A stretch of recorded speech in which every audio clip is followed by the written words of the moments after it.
think we're ready now. Hi again, everyone. Welcome to this session on net zero carbon reduction and science-based targets on behalf of National Highways and the Scheme Delivery Framework. My name is Estefania Chica. I'm a carbon consultant at Action Sustainability. We are the company that runs the supply chain school, which I'm sure you're familiar with. My background is in sustainability and environmental economics, and part of my role here involves helping organizations calculate their carbon emissions and also come up with strategies to reduce their impact on the planet. In case you didn't know, the supply chain school is supporting suppliers from the Scheme Delivery Framework with free training workshops on several sustainability topics, including carbon.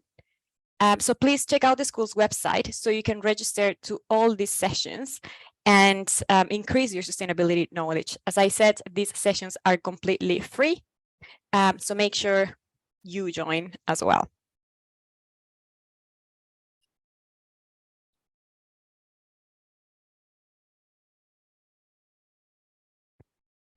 So before we start, a bit of housekeeping for today to ensure the webinar runs smoothly.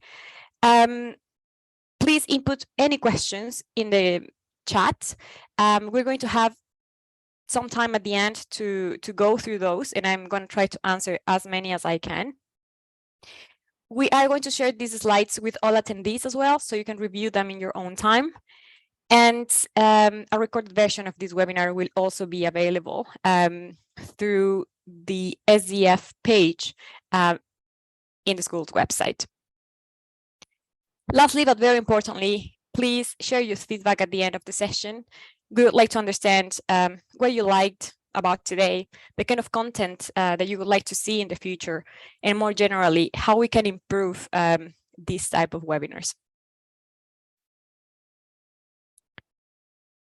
As I said earlier, we're here today to talk about net zero, carbon reduction, and science-based targets, which is becoming a trending topic right now.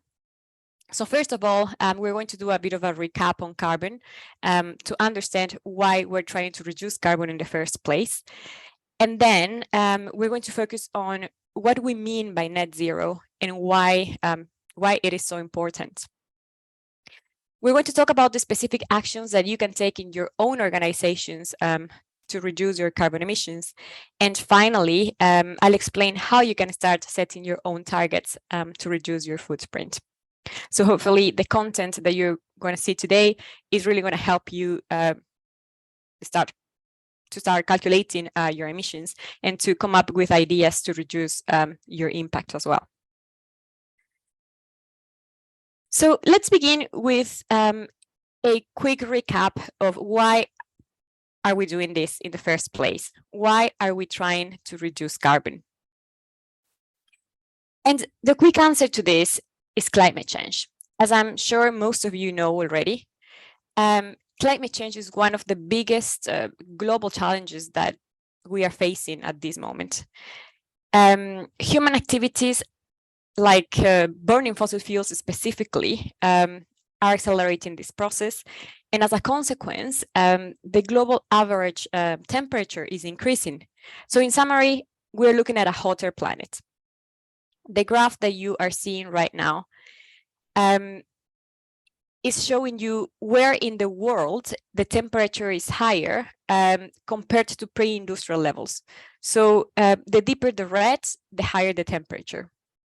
We can see that in the Arctic regions, a bit of Europe, the South Pole as well, the temperature is between 5 to 6 degrees higher than it should be.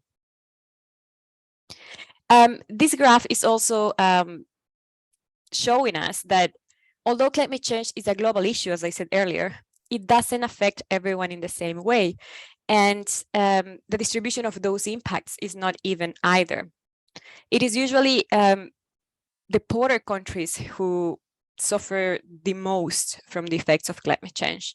They are more vulnerable to climate change, and on top of that, they don't really have the resources to cope up with those effects. In the UK, we have got off relatively lightly compared to other countries, but we're still seeing impacts of more frequent flooding and hotter and dry summers as well.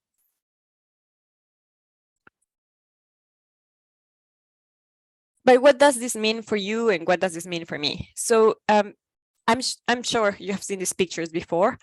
They basically exemplify the effect of climate change. We've got forest fires in Australia and California.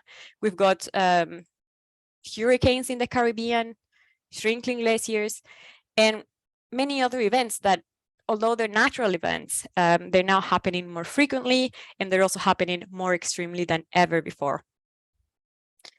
If you have checked the news in the last couple of weeks, you might have heard about the extreme heat that Southern Europe is experiencing at the moment. I was reading that in Italy, the temperature is above 40 degrees in some cities. And also in some parts of Greece, it's above 48 degrees. So they've had to close Acropolis to protect all tourists from this extreme heat. In the UK, what we've seen in the last couple of years are more frequent flooding events and more frequent storms. And this is because climate change is a multiplier, which means that it takes existing weather patterns and it makes them more extreme.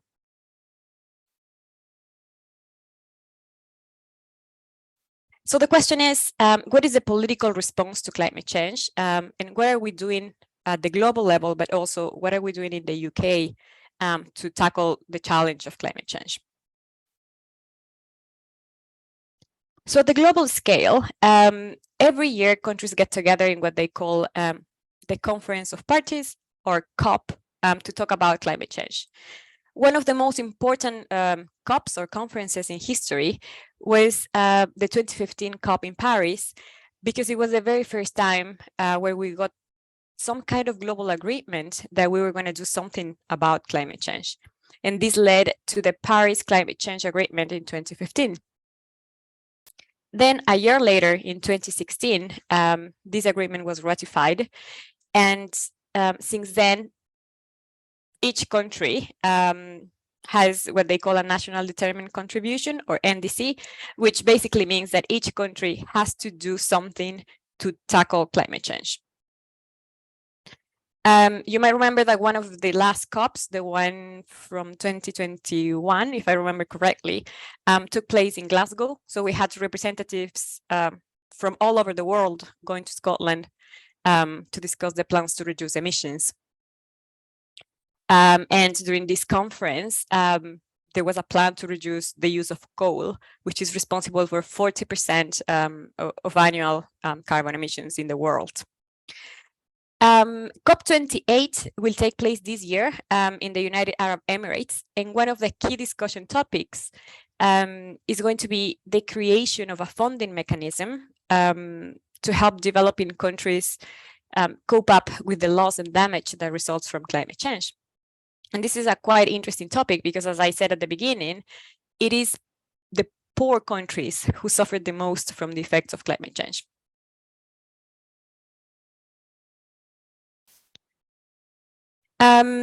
So one of the most important organizations working as part of the global climate change response is the IPCC. This is a body of the United Nations, which has representatives of the scientific community from all over the world, and they do studies on climate change. In 2018, they came up with this report saying that keeping global warming to no more than 2 degrees above pre-industrial levels was not good enough, because the effects were going to be way too extreme. So what we needed to do was to limit global warming to no more than 1.5 degrees.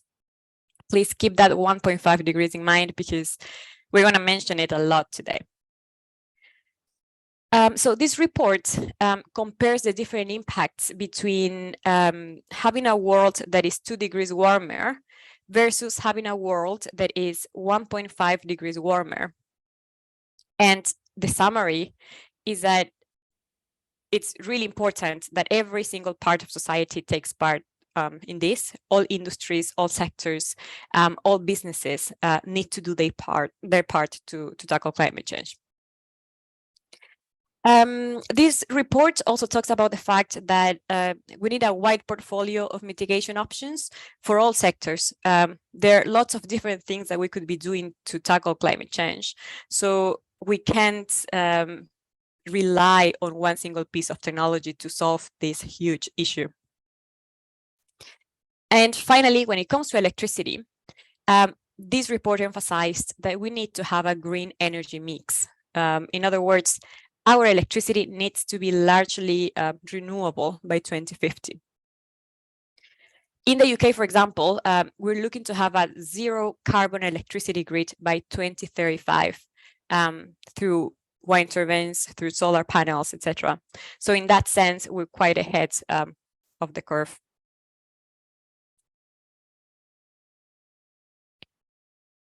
So these scientists came up with several projected paths or scenarios to indicate what the different temperature scenarios are going to be depending on how much carbon emissions we produce. And that is the graph that you're seeing right now. So this graph represents global emissions. And as you can see, it's a projection into the future. So what it basically says is that if we don't do anything to tackle climate change, which is this section in pink at the top, we're going to end up with a world that is 4 to 5 degrees warmer than before. And that would be catastrophic. That would have enormous consequences for the planet, but specifically for us. So we don't want to be there. If we carry on as usual with our current policies, which is the section in orange, that means that we're going to see a world that is between 2 to 3 degrees warmer. Again, this is better than before, but it's still not good enough. The effects from having a world between 2.7 to 3.1 degrees warmer would be catastrophic, and we don't want to be there either. If we go a little bit towards the bottom, it says that if each country does what they say they're going to do, which is the section in blue, they would lead to a world that is 2 degrees warmer. So getting better, but not good enough according to the IPCC. What we really need to do, according to science, is to limit the temperature rise to 1.5 degrees, which is the green pathway that you can see right here at the very bottom. So this analysis was done at the global level, but we need to cascade this down to the corporate level as well, meaning that each single business, each single corporation has to do their part of the job to contribute to this overall reduction of emissions. And this is what science-based targets and the Science-Based Target Initiative is all about. We're going to talk about that in the last section of this webinar. So moving on to the political response in the UK, here there is a law called the Climate Change Act, which was updated in 2019. And it basically says that as a country, we want to become net zero by 2050. And what you can see here in this graph is that path to net zero. So on the y-axis, you can see how many tons of carbon the UK is emitting each year, and you can see the evolution over time towards the right. In 1990, for example, the UK emitted about 900 million tons of carbon dioxide, which has come down to only 500 million tons in 2020. So almost half of what we used to emit, which is great news. So the question is, well, how did the UK manage to cut down those emissions in the last 20 to 30 years? A big reason for this was decarbonizing the electricity grid. And this means that we changed the source of energy to generate electricity. We moved away from coal to gas, which is less carbon intensive. In other words, the electricity that you consume now is less carbon intensive than it was before. And another big reason for this, for this drop in emissions, is the huge investment in renewable energy that has taken place in the last couple of decades. So just to recap, as a country, the UK has committed to be net zero by 2050. There will be a slight variation in Scotland. They will do it a bit earlier by 2045 because they have got more natural renewable energy available. And then Wales is a little bit different as well. Their transition is expected to be a little bit slower as they rely heavily on a farming economy, and agriculture is one of those sectors that is very, very difficult to decarbonize.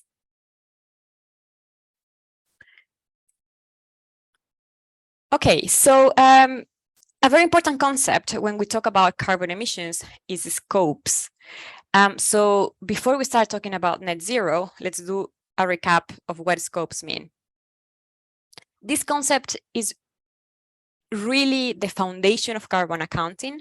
So it's critical that we understand what scopes mean and what falls into each one of them. Hopefully this diagram will make that a little bit clearer. So when we talk about emissions, we often refer to both direct and indirect emissions. As you can see on the screen here, direct emissions are the ones generated from the sources that you own or control, such as the fleet vehicles that you own or your boilers as well. These are the ones in the center of this diagram in green, also called Scope 1 emissions. What are some examples of Scope 1 emissions? Well, emissions generated from driving your company's vehicles, as I said, emissions generated from the fuel that you use to operate your plant and equipment, your fugitive emissions, which are leakages of gases from your air conditioning and heating systems. All of those are examples of Scope 1 emissions or direct emissions. On the other hand, indirect emissions are emissions that occur somewhere else, but they're still a consequence of your own activities. Scope 2 and Scope 3 are both examples of indirect emissions. So let's talk about Scope 2 first. Scope 2, here on the left-hand side in gray, refers to your electricity consumption only. Electricity emissions are such an important source that they have got their own scope. Any other indirect emission would fall under Scope 3. And they can happen upstream, as you can see here on the left-hand side, or downstream, as you can see on the right-hand side. So just to clarify, upstream Scope 3 is everything you need to produce your products. For instance, the materials that you buy from your suppliers, any water that you consume, any waste that you generate during your operations, any third-party travel, your employee commuting, all of those are examples of upstream Scope 3. On the other hand, downstream Scope 3 is everything related to the consumption of your product. For example, downstream transportation and distribution, the end of life treatment of those products, etc. Out of these three categories, Scopes 1, 2, and 3, Scope 3 is the most complex one because it's not only, well, the impact is huge, but also gathering data to calculate your Scope 3 emissions can be quite challenging, and we'll talk about that in a few minutes. So I would say this again, scopes are the foundation of carbon because they help you define where emissions come from and who is responsible for what. For example, you're directly responsible for your Scope 1 emissions, and you're indirectly responsible for your Scope 3. As an organization, if you really want to be transparent about your carbon impact, you have to include all these three scopes. And this is key to understand what net zero means. So without further ado, what is net zero? Net zero is about reducing your emissions as much as possible and following the carbon hierarchy. I'll explain the hierarchy in a minute. A key thing about net zero is that it includes the emissions from the whole value chain. It's not only about your direct emissions as a company. This is very relevant because most of an organization's carbon impact comes from the value chain. And that is why national highways are working and putting so much effort into understanding the carbon embedded in their supply chain, because most of national highways carbon emissions are actually coming from suppliers. So just to give you an example of carbon in the value chain, we're referring to the products that they buy to operate, the utilities that they use, the end use of their product once they've sold it. There is a huge carbon impact from these activities, and that is why they are included in this journey to net zero. There's another term that is used quite often, and that is carbon neutral. Net zero and carbon neutral are quite common terms, but they're different. Both terms are about balancing out emissions, but the main difference is how you go about it. So with net zero, we're talking about reducing your direct emissions plus the emissions from your value chain. And then for the approach is more holistic. So we're talking about reducing your scopes 1, 2, and 3. Whereas carbon neutral is more focused on your scopes 1 and 2. There's no really an obligation for you to include your scope 3 emissions. And you don't need to follow that 1.5-degree pathway that I mentioned before. You can reduce your emissions at the pace that you can, as long as you're doing something. And this concept also allows for offsetting, which I'll explain later.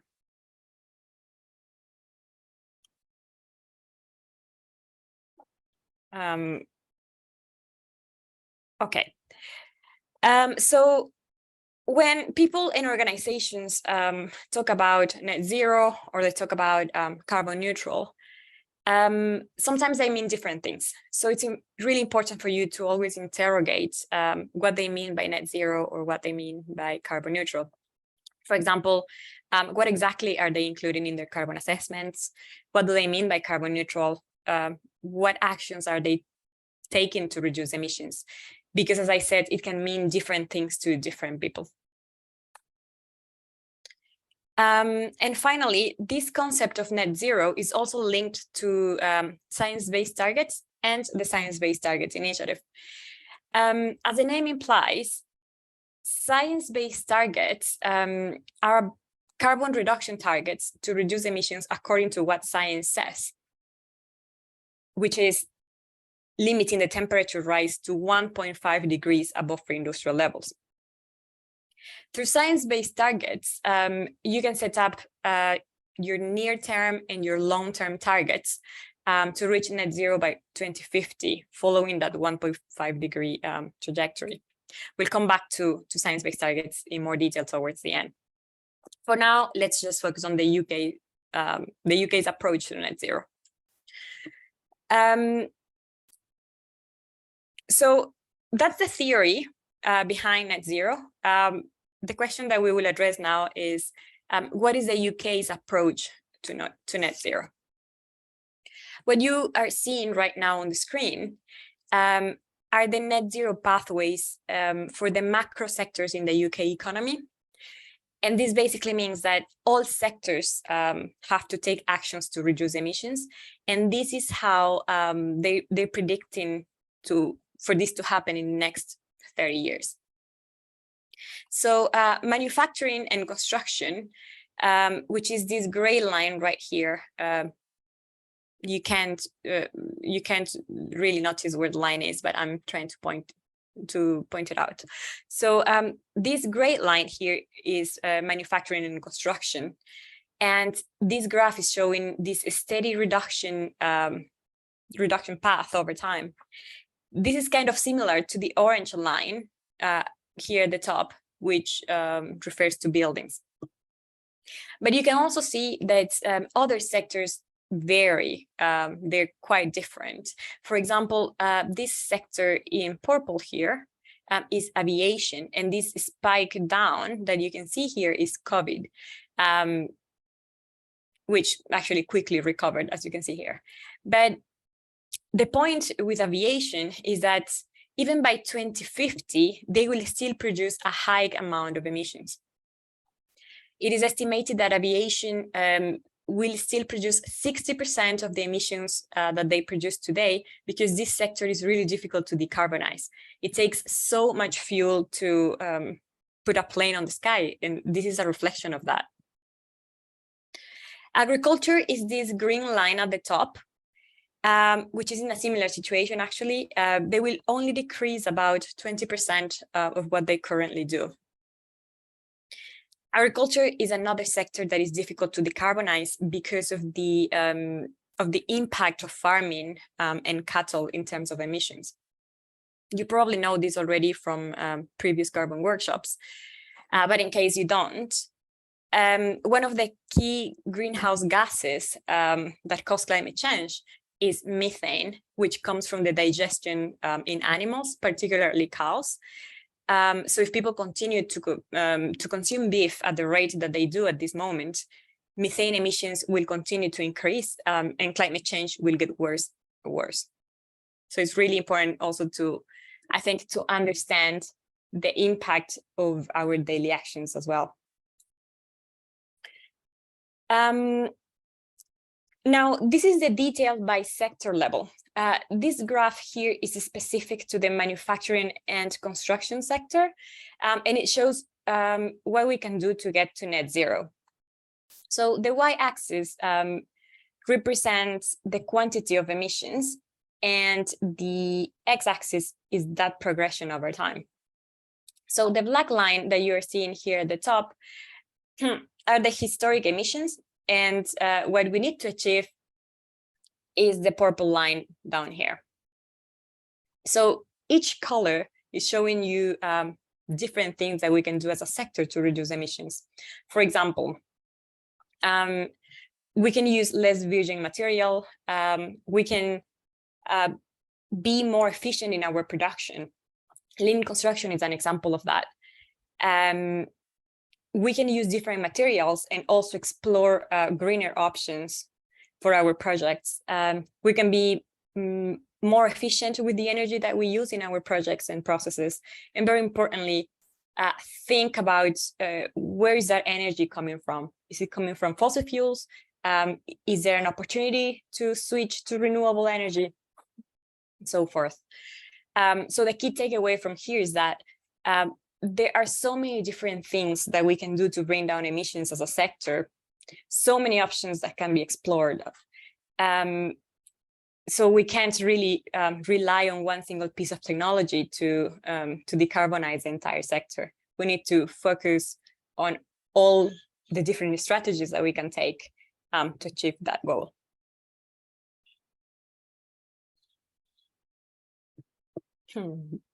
Okay, so in the same way that each industry and each sector needs to have a net zero plan to reduce emissions, private organizations and public entities like national highways also have to commit to net zero, and they have to have a very detailed plan to reduce emissions, as you can see here. Here are some of the commitments that national highways are working towards. This is publicly available information, by the way. So if you follow that link that I've put there, you can find out more details about their strategy. But just to give you an idea, national highways have developed a sort of timeline to reflect what they're trying to achieve.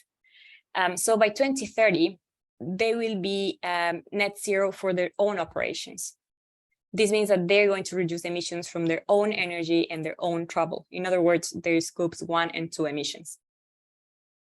By 2040, they plan to achieve net zero for maintenance and construction, and this means reducing emissions from the materials that they use to maintain the roads.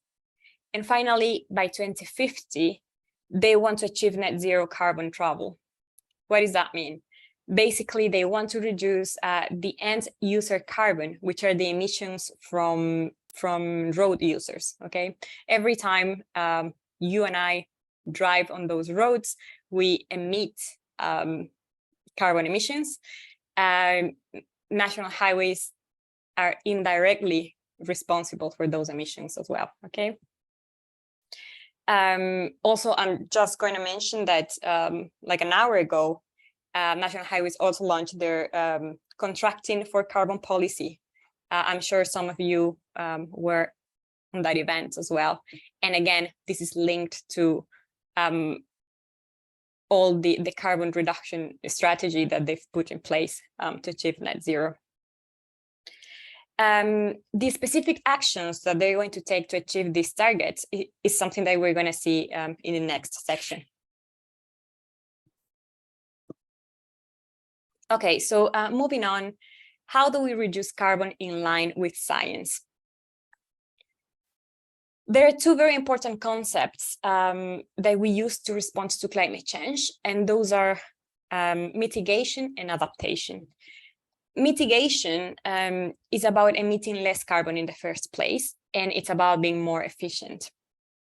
Whereas adaptation is about admitting that there is already a lot of climate change going on, and we need to adapt to that change. We need to make sure that our projects, that the roads we build, that our communities are resilient to the effects of carbon.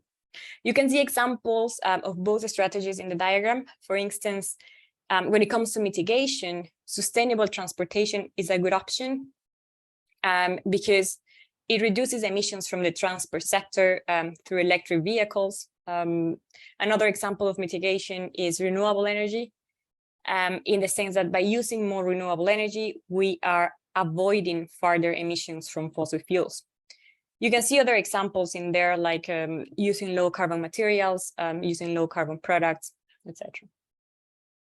On the other hand, if we talk about adaptation and being resilient, we can mention emergency planning, because that is going to help us adapt to the effects of climate change. Health and help programs for vulnerable communities are also an example of adaptation. These two concepts of mitigation and adaptation are key when we think about policy and strategy. You will get a copy of these slides to review the other examples. I also said earlier that net zero is about following the carbon hierarchy. So here is a refresher of what that is. In a nutshell, it's quite similar to the waste hierarchy. It follows the same logic. So the first principle here at the top is that if you can avoid using energy, please do it. For example, by having natural light, by having natural ventilation in buildings, you are avoiding the use of energy. Having natural light and natural ventilation is always going to be a better option than using equipment, okay? Now, when we do have to use energy, the idea is that we use less energy overall through smarter design. Also through the equipment that we will use. Is our equipment energy efficient? And most importantly, through people's behavior. That is a key piece here. It's not only about the equipment that we use, but it's also about how we use that equipment. Moving on, if we have the option to switch away from the grid to use renewable energy, then that's a great idea. There are more options available now, particularly for plant and equipment, that can be explored when it comes to low carbon energy. And finally, after doing all of this, then you can start thinking about what is left over. For those emissions that you cannot really avoid any further, you can start thinking of using offsetting. But as I said, only after you've done everything possible to reduce your own emissions. There are so many things that can be done to reduce your carbon impact, and here are some examples.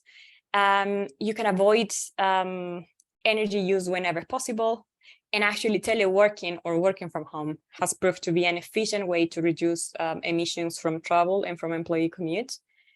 You can try to use more efficient equipment that uses less energy. You can switch to low energy sources, like hydrogen, for example.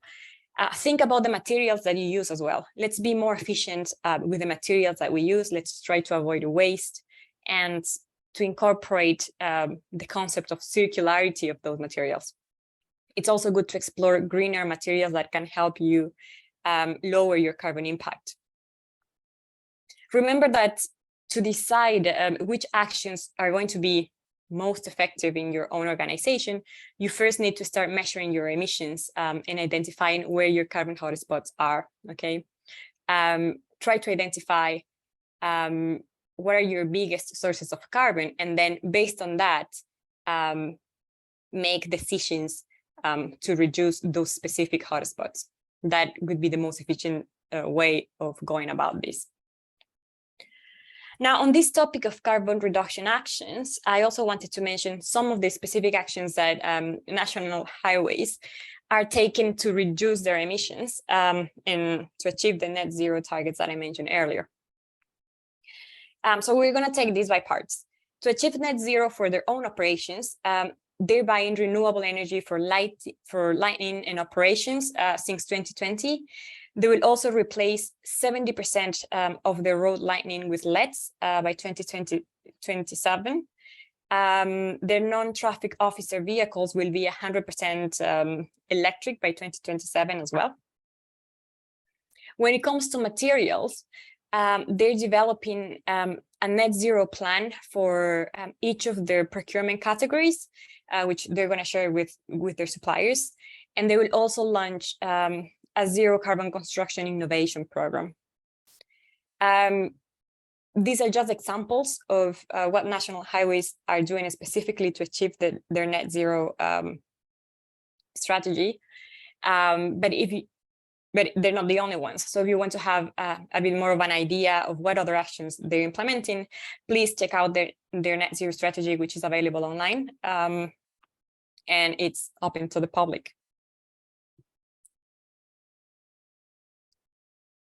Here's some examples of projects that have taken that lower carbon approach. They're not national highways projects, but I'm including them here because it gives you an idea of what it means to use a lower carbon approach in a project. So the first one here is the Forge. It's an office development in the south of London. They wanted to build the first net zero commercial building. So they had to think about different methods of construction. They had to think about carbon from early stages of the design. And very importantly, they had to work with their suppliers to find out ways to reduce their emissions. This is very important because, as we already know, the emissions embedded in their supply chain represent a very big chunk of emissions. So by implementing these methods, they managed to reduce the installation time by 30%. They increased the production productivity by 50%, and they had a reduction of 20% in embodied carbon. And all of those are great results. Another project is well, it's also in the UK. It's a solar avenue in Leeds that is composed of 60 low energy homes. These homes were built with triple glazed windows. They also had solar panels on the roofs, and they used timber as well, which is a much more eco-friendly material. So the key thing to take away here is that there are several things that we can do to reduce carbon, and those were just a few examples. Now the question is, what can we do with our residual carbon? In other words, once you've done everything you can to bring down your own emissions, but there's still some carbon left, what can you do about that?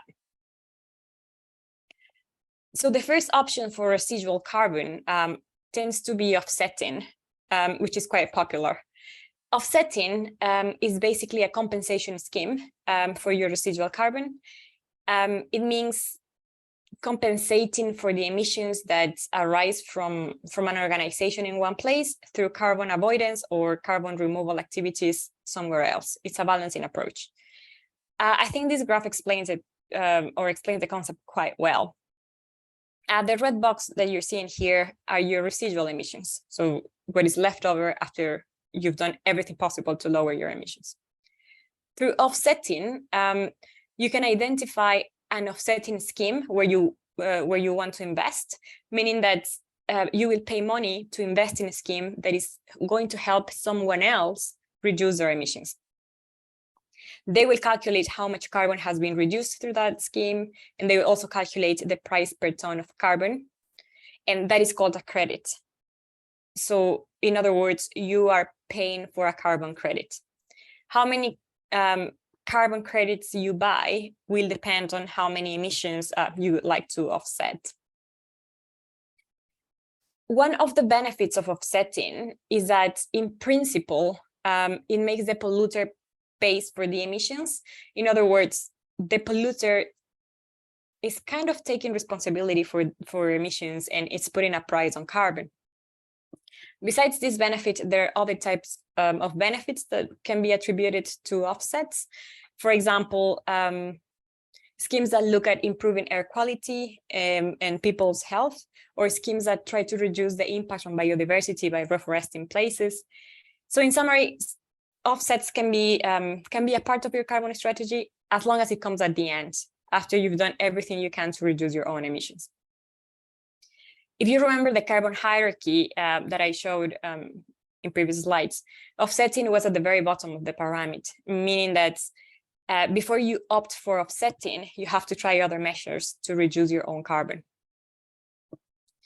Now, it's also true that offsetting has faced a lot of criticism, and that is because people argue that offsetting is just a way for the wealthy or for the big corporations to avoid taking those steps to reduce carbon emissions. They simply buy offsets somewhere else, but they don't really take any meaningful climate action. And even if they pay for an offset, how can they be sure that those schemes are actually taking place and that they're not a scam? Which brings me to my next point. If you're investing in an offset, it's really important that you choose a robust scheme and that you do your own due diligence. What do I mean by that? An offset needs to follow this criteria right here. It needs to be real, additional, measurable, and permanent. It needs to be backed by a mechanism that is independent, that is transparent, that avoids double counting, and that has good governance. So please take the time to do your due diligence before you buy an offset. Besides offsetting, the other important piece to get to net zero is carbon removal, which is basically soaking up carbon out of the air. This is what they call true decarbonization, and there are different ways to do that. There are several emerging technologies to do this, but it's still under development. So here are some examples of carbon removal. We have afforestation and reforestation, which has got a diversity benefit as well. Another example are marine-based solutions, which is called blue carbon. We've got wetland habitats restoration, mostly around the equator. And we also have building with biomass. For example, wooden built houses, furniture. Most houses with timber last for a long time, and that's a long-term storage of carbon. And then we also have more technical solutions as well. So one of them, as you can see towards the bottom, is bioenergy with carbon capture and storage. That means that you grow plants, you burn them, and you get electricity of them. But most importantly, you capture the carbon that comes at the top and you lock it away. That is an emerging technology. We also have direct air capture and carbon storage, where you use technical processes to soak carbon from the air. This is about capturing carbon in the air and then pushing it underground, and then it turns back into limestone. I think that they have a very big project on this in Iceland. So as you can see here, we've got more and more technologies that are being trialed to sequester carbon from the atmosphere and also to lock it away. But this doesn't mean that we have to stop doing all other actions to reduce our emissions and to implement our own targets to reduce our carbon impact.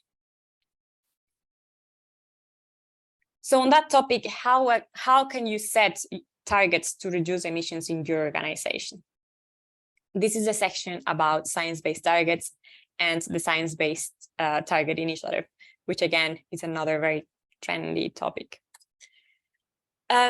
So we saw this graph earlier, and I was saying that according to science, what we need to do is to limit global warming to no more than 1.5 degrees above pre-industrial level. This analysis was done at the global scale. Now, the Science-Based Targets Initiative is cascading down these requirements for organizations. So the idea is that all companies do what they need to do to reduce carbon, and in that way, we will all be contributing to that 1.5 degree pathway in green.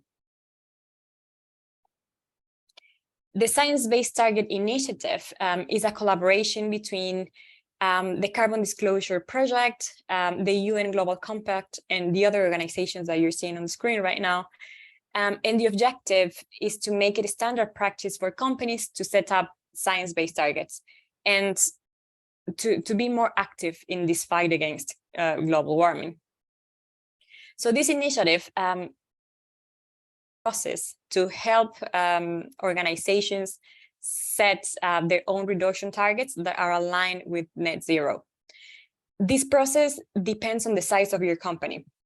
For instance, if you're an SME, the process is slightly different than if you are a large organization. So let's start with SMEs. For science-based targets, an SME is a company with less than 500 employees. And this means that if you're an SME, you need to include your scopes 1 and your scope 2 only. And you have to commit to start measuring your scope 3 in the future. But it's mostly about your scopes 1 and 2.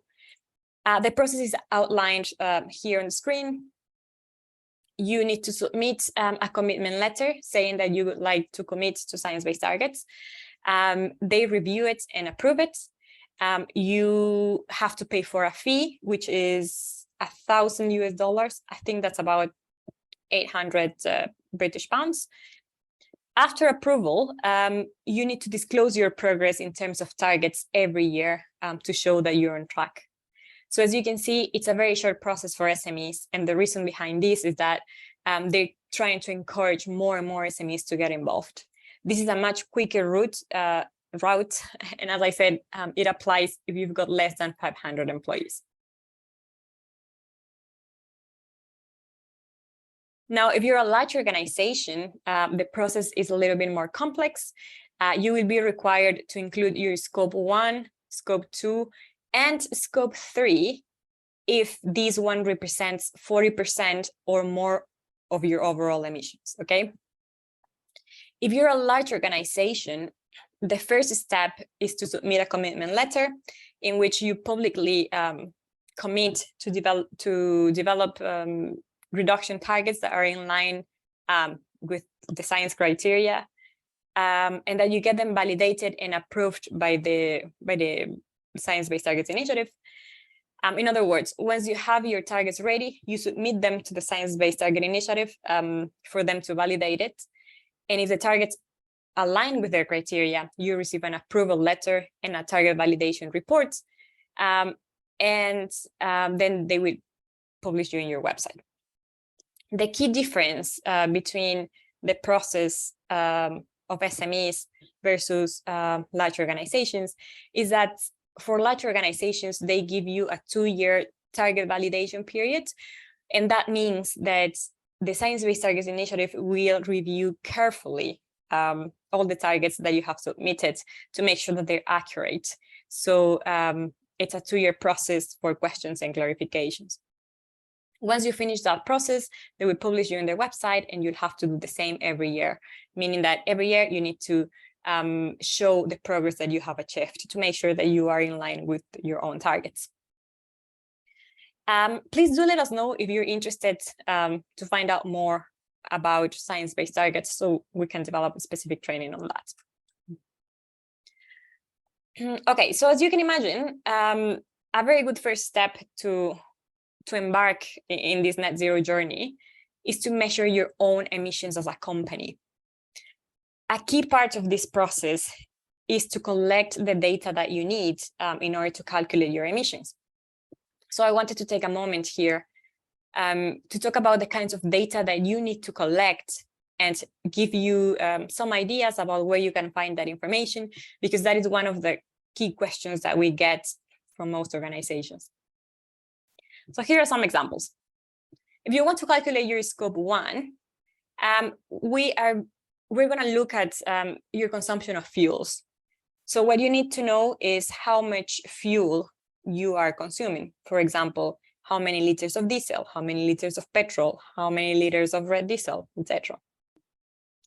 Another category within scope 1 is company travel. There are several methodologies that you can use to gather data for company travel. One of them is to know how much fuel you have used for your fleet vehicle. And another methodology is to collect the number of miles that you have traveled and the type of vehicles or the modes of transport, okay? So it really depends on what information you have available. And yeah, both methodologies are correct. It's just about what kind of data you can get, really. Now, moving on to scope 2, this is all about electricity. So what you need to do is to know how many kilowatt hours of electricity you have consumed in a given period. And that is information that you can get in your electricity bill, for example. So that's very straightforward and easy. Scope 2 is easy. And then we've got scope 3 data, which is a bit more difficult to gather because, first of all, it's a lot of information. And second, you might not have that information available. You might not own that data. So you rely on your suppliers, for example, to provide that information. Just to give you a specific example here, national highways, they rely on you to provide data on their scope 3. And that's why they make sure to engage and to upskill their suppliers, because it's really important for them to understand the carbon embedded in their supply chain. So a couple of examples from scope 3 are the materials that you buy or the products that you purchase from your suppliers. And to calculate emissions from that, you will need to know the type of product that you're buying, but also the quantity of that product, okay? That is data that you can find in your inventory data or in your bill of materials. Another key thing when you're collecting data to calculate your own emissions is to identify where you can have real data or primary data and where you cannot. When I say primary data, I refer to meter readers, surveys, etc. But what happens when you don't have access to those? If you don't have primary data, you can always use proxy data, okay? Or you can use extrapolations to complete the data that you don't have. For example, if you don't know the quantity of a product that you have bought from your suppliers, you can divide the total cost by the average price, and that is going to give you the information that you need. You can also use sample data if required. You can also use extrapolations. That is totally acceptable, but make sure to include any assumptions in the methodology so that it's clear for everyone where the data is coming from. There are two challenges that you need to be aware of when you're collecting data. So one is about the data itself. So ask yourself if the data that you have is reliable, if it is up to date, and if it is relevant. And I'm emphasizing the word relevant here because it's not about collecting every single piece of information. It's about collecting the information that matters to you and that actually has an impact on your carbon footprint. Think about the time that you have to collect this information. What do you have time to collect? I would suggest that you focus on the areas that are likely to have the biggest carbon impact, as opposed to trying to collect every single piece of information, because that will take forever. You will never finish. With that approach, you will never finish doing your own carbon footprint. Here's a list of free resources that you can use to calculate your emissions if you haven't done so yet. You will receive a copy of the slides so you can access all of these links. But just to mention a few, when it comes to conversion factors, which are the proxies that you use to convert your data into carbon, DEFRA conversion factors, which are published by the UK government every summer, are a very good source. It is free. Most countries in the world use it, so please do check that out. There is another database of proxies called BAF ICE, which is for construction materials. There are also free carbon calculators out there that will do calculations for you. Correct me if I'm wrong, but I believe that National Highways has got its own carbon calculator that they share with suppliers. So that would be an example of tools to help suppliers calculate their footprint. So that is the end of today's session. I'm going to pause here to check if there is any further comments or questions before I close. I can see there's something in the chat. Okay, what we have in the chat are links to very useful resources on National Highways. Please do check their net zero strategy if you're interested to find out more about that. Also, remember that the Supply Chain School is hosting webinars throughout the year to upskill suppliers on sustainability. It is about carbon, but also about other sessions as well. So the next one, I believe it is in August, and it's about social value. So if you're interested in it, please check out the school's website and self-register to these sessions. They're for free, and they're meant to help you understand your sustainability impacts. There is also a link in the chat to the feedback form. Please take a couple of minutes to fill that out. It's only 7 questions, I believe.